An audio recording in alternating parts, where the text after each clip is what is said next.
Hello,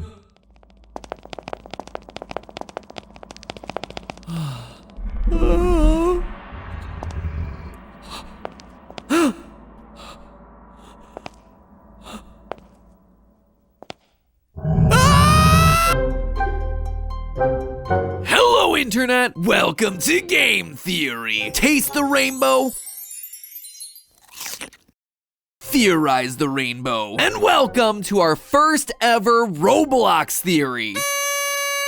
It's hard to believe, but yeah, this is the first time that we've covered anything from the platform. For all the olds that are out there watching, I'm assuming that you hear Roblox and immediately think of the kiddie version of Minecraft, right? Like Minecraft, but everything looks like Kirkland-branded Lego characters. Gotta admit, that's what I thought at first, but it couldn't be further from the truth. Roblox provides a very easy-to-use tool set to create your own games, and then also provides you the storefront to sell those games. It's kind of like Mario Maker, except for, you know, you're not giving Nintendo free labor. And I gotta say, the games that some people have created inside this thing are incredible. You've got literally every genre out there, from theme park tycoon to pet simulator. And because the list of games is nearly infinite, everyone's favorite list is gonna look completely unique. Case in point, lately over on GT Live, I've been catching up on some of the internet's favorite creepy games like Doors, but also the absolute smash hit from the last 2 years, Piggy. But for our inaugural episode, we're gonna be covering a Roblox craze that's a bit more recent. The co-op survival horror title, Rainbow Friends. In Rainbow Friends, you and your buddies are sitting on a bus heading on a class trip to an amusement park called Oddworld. But wait, something evil is afoot as a mysterious shadow hand reaches out and switches the directions on the sign, sending the bus down a dirt road towards some sort of biohazard. The bus crashes for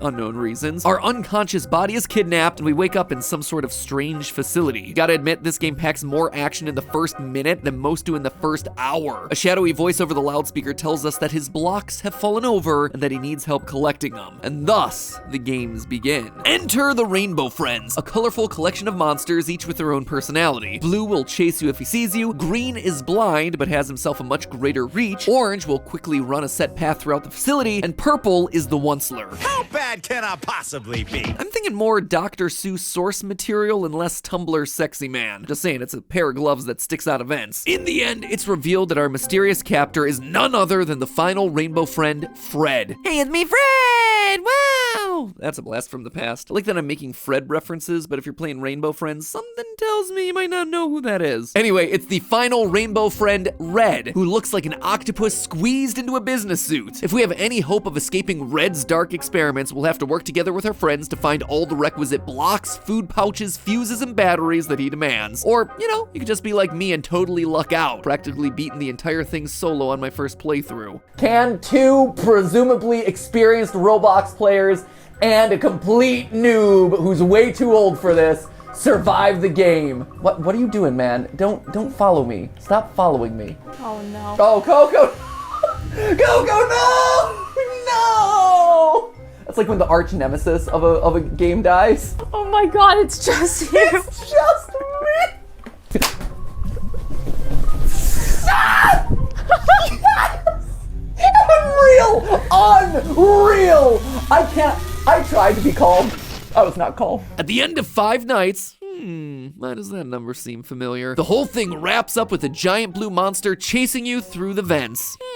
Why does that also sound familiar? But while this game at first glance might seem like just a co-op survival collectathon, it is so much more. There's mysterious rooms and pictures that we find throughout the map that all point us towards a much bigger story. The story of a franchise that's trying desperately to cling to its popularity. No, not FNAF, I'm talking about the lore of Rainbow Friends. So snuggle up with your nearest cardboard box, theorists, because today we're finding the lore hidden inside these factory walls. But before we explore the lore of this mysterious old facility, let me first recommend that you check out a different sort of lore, the YouTube series Home Lore, which you can binge right now over on the Rocket Learn YouTube channel, our sponsor for today's episode. Home Lore is exactly what it sounds like on the tin, the lore of various historical homes found throughout the United States. And at this point, I expect you're asking, how can a house have lore? To which I say, have you never seen a horror horror movie before? Home lore is a lot of fun, touring beautiful real-life locations while covering the legendary and sometimes twisted stories that went down within their walls. Take, for instance, this episode on the Lambermont in Texas, a beautiful castle with a haunted past. Allegedly, it took years for the bloodstains in here to fade away. But don't worry, they're not all dark and scary. There's this house that looks like the architect played What Remains of Edith Finch a few too many times. See the resemblance? I also love their tour of a castle in Nashville, which today is used as a recording studio, but started as a gangster gambling house full of hidden secret passageways, false doors, and hidden symbols in the stone walkway. Basically, the series is like those architectural digest videos where they do YouTuber home tours, except these ones are exciting because the stories are actually interesting as opposed to a bunch of rich kids talking about how they overpaid a designer to make their oversized house look quirky. So once you're done with today's episode about the hidden dark lore of a mysterious amusement park, click on over to Home Lore to learn the hidden dark lore of these mysterious old homes. Link is in the top of the description, and thanks again to the Rocket Learn YouTube channel for their support. Now then, let's talk about some spooky home lore of our own, shall we? Right from the get-go, this game is hinting at tons of background lore. Obviously, there's the opening cutscene. We're in a school bus and we get sent down the spooky path. Look, it's not Shakespeare, but it'll do. When you wake up, you find yourself immediately greeted by a giant cutout of the company's blue mascot, along with a sign that reads River Ride Through Hemlock Woods. Based on the log flume boats that are floating in the water and the floor markers telling you where to stand while you wait for the next boat, this isn't just any random facility, it's an amusement park. Though, not a very well thought out amusement park considering that there are 5 spaces marked out here but only 2 rows per log. Those numbers are not adding up. I did the math myself. The fact that it's a small amusement park also explains why we're running through everything from a forest and a farm to a castle and a mine within a matter of a few rooms. Going deeper into the facility, we see that this place also acts as a museum. Turns out these rainbow friends aren't just mascots for a small kid's amusement park, they're actually television stars. One of the podiums shows us sketchbooks used to draw the characters for a cartoon known as Rainbow Funtime Friends, with the podium next to it holding the original voice recorder that was used to bring them to life. In one of the hallways, there's also a picture of Blue standing next to a child that's titled Blue's Best Friend 1991. But apparently Blue wouldn't be making friends for all that long. In March of that very same year, the facility apparently shut down. We know this based on a handful of computer screens that were left on in another room. They show that the last login date from user O Davis happened on March 6th, 1991. That O Davis is most likely Oswald D. Davis, founder of Rainbow Friends, whose portrait that we see in another hallway. The fact that there's such a short period between the amusement park opening and the last login date tells us that things went downhill pretty quickly. My guess is that the friends were never just people in suits. They were actual jumbo-sized monsters thought to be friendly, but maybe not. They're animalistic, mindless, hungry, which results in us being their next meal. And if you take a look down the hall from the tape recorder and sketchbook, we see the writing on the wall. Next to a Doctor Who looking machine, we see the words, "This is where they were actually made." Given the machine is the size of a human, I think we've all seen enough indie horror games to know where this one's going. These rainbow friends are real living creatures made from real living people. On night 3, we even see Red trying to bring something to life. After collecting all 14 fuses, we see electricity fill a small box that contains parts. Parts that, if you look closely, resemble the parts of a Roblox player. Red was the one using this machine to bring the rainbow friends to life, and I suspect I know who Red actually is. By the way, speaking of red, did you know that it's one of my favorite colors? It's true. I like red jackets, red logos, and of course, big red buttons. I like them so much, in fact, that I left one under this video specifically for you. Can't miss it. It has the word subscribe written on it. You know, come to think of it, the only color I like more than red, gray, because when you click that big red subscribe button, it turns gray. Don't imagine we'll be seeing a gray rainbow friend anytime soon, so why don't you click that subscribe button and show a little love to the underappreciated color gray. Please love me.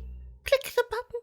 I'm so lonely. While you're down there, let me know what your favorite weird color is. Could it be Urple, Flan, Goose Turd Green, which is in fact a real color. Its hex code is actually 4EA809. Sorry, well, how did I get on all this again? Oh yeah, we were talking about Red's secret identity. Red is very different to the other rainbow friends that we've met thus far. He's not just another mindless creature hungrily roaming the halls. He's the mastermind behind the games. He is the literal squid of these Squid Games, with his big old bug eyes popping out the top of his his head. And you see, it's his weird design that I think gives us the biggest clue as to what his true identity is. The head, of course, reveals him to be the red rainbow friend, but it's the rest of the outfit that I'm interested in. He's wearing a lab coat, which, you know, makes sense. He's the one running the facility, but underneath that, he's wearing a gray suit. Say what you will about his ethics, this man's got style. And it's that style that gives away his identity. Based on the pictures that we see hanging on the walls throughout the facility, we know that the story involves two key human characters. The first is Oswald D. Davis, the founder that I previously mentioned. The second is someone that we haven't talked about yet, Trenton. No job title, no last name, just Trenton. Now, if you compare both these characters to our buddy Red, you're gonna see that there are practically zero similarities. Oswald and Trenton are human. Red looks like he's a stress toy that's being permanently squeezed to death, no match. Oswald wears a flannel shirt, Trenton wears a leather jacket and low-cut t-shirt. Red is in that business suit with a lab coat. Again, no match. Neither of these guys really fit the bill then, right? Well, not quite. You see, one of them is hiding a secret. There's a glass terrarium in between the two portraits, and while there's nothing really of any note inside, if you look at Trenton's portrait through that glass, it reveals something new. A man in a gray suit with a black tie and black waistcoat. I gotta say, in all my years of theorizing, this is a first. It's actually one of the coolest, most creative, and most subtle ways of hiding a clue like this. So well done, Rainbow Friends. Really smart stuff. But more importantly, this one gives us our match. Trenton is Red. Which leaves us with one final question. If Red was indeed the one turning people into the Rainbow Friends, why would he choose to transform himself? He knows the others became monsters. There's no guarantee that he wouldn't just turn into a monster himself, so why take the risk? Unless he didn't do it to himself. Someone else pulled the lever on him. Remember that computer that I mentioned earlier? The last user to be logged in was Oswald D. Davis, and we can see that he ran a command within the system. I suspect that command started the transformation sequence. He turned Trenton into Red because he figured out what Trenton was doing. Trenton was clearly hiding things from Oswald. The portrait in the hallway is a direct nod to that, with his true intentions being hidden from view. I don't think Oswald was aware of the experiments to begin with. He saw the results with these real-life Rainbow Friends, and he thought that they were really wonderful, adding them to the new amusement park that he built on the success of the TV series. However, at some point he found out what Trenton was really doing. It was then that he trapped Trenton inside the machine and activated the program, turning him into a monster just like the rest of him. Oswald then manages to escape and shut the facility down, going on to create a real successful theme park named after him, Oddworld, the theme park that we're meant to be going to at the start of the game. I mean, just look at the name, Oswald D. Davis, ODD. This is his park. But despite Oswald's escape, Trenton wasn't done. Let me draw your attention to some more writing on the wall. This time, written in red, we see a message that says, "You only slowed me down." The fact that it's written in red implies that it's Red's writing on the wall, and given what we've already just talked about, I have a feeling he's actually referencing his transformation. While Oswald shut the place down and turned Trenton into a monster, he wasn't finished with his experiments. Oswald just managed to slow down Trenton, but it didn't stop him, which is why he then traps us inside the facility. His work must go on. And that, my friends, is the story of Rainbow Friends Chapter 1. We may have escaped the facility, but Red is still around, and I imagine he still wants revenge on the man who betrayed him. I suspect in Chapter 2, we're gonna end up in the middle of an age-old rivalry between two former business partners. One who just wanted to make a theme park for kids, and the other who wanted to take things to the next level by any means necessary. If I were to predict, I suspect next time we're gonna be at Oddworld, considering it's the next closest location and would make a great setting for a co-op collectathon. And given the use of yellow and pink throughout Chapter 1's facility, it's likely we're not done meeting all the friends from this particular rainbow. In fact, you can technically find them within the existing game files. Yellow is an evil duck. Pink is a googly-eyed alien. Not sure they're gonna be keeping them that way, but regardless, I am very excited to see where this story's headed. See ya when Chapter 2 releases. But hey, if you're looking for something to watch in the meantime, one final reminder to check out that YouTube series Home Lore, brought to you by our sponsor for today's episode, the Rocket Learn YouTube channel. I know I've already mentioned their episodes on the Haunted House, the Gangster Castle, the Edith Finch home, but I want to call out one final one, Kerner's Folly, a home in North Carolina that at one point in time was considered to be the strangest home in the world. It's pretty wild. If you check it out, just make sure that you visit the Witch's Corner first. But to know what exactly that is and why, you gotta check out the video. See, even homes have lore these days for us to solve. It's almost like I need to launch this other channel one day soon. Anyway, link is in the top line of the description if you want to check it out. And as always, my rainbow friends, I'm gonna see you all next week. But hey, that's just a theory. A game theory. Thanks for watching.